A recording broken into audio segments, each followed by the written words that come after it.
And so what do you think is like the most common lifestyle factors that contribute to like these back pains or, things that go on with people, especially the younger generation? Older generation, I kind of understand, but like the younger generation that have these back issues, what do you think is the lifestyle that they get from this?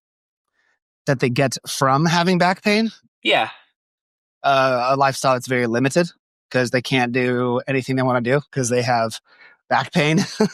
Yeah. So, yeah, in a jail cell. Jail cell. Okay. And so do you think it's just the way that we act and do things as like the younger generation? Like I'm 30, for example. Like, do you find that the lifestyle that they do in terms of how they're sitting all the time or there's like lounging, is that contributing to like severe back pain?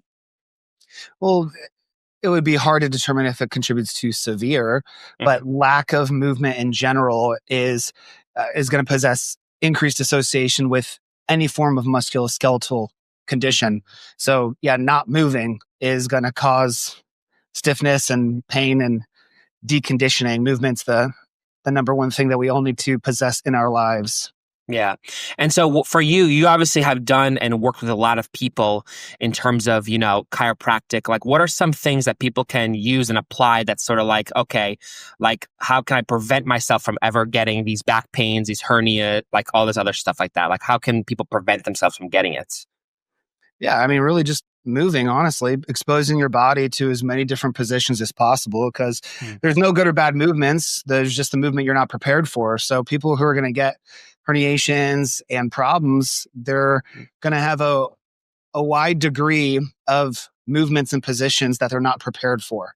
So if you're exposing your body to many different types of movements and loading your spine in many different ways, then it's going to be harder to injure your back. Ultimately, injury prevention is not a science. If we knew how to prevent injuries, then no one would get injured.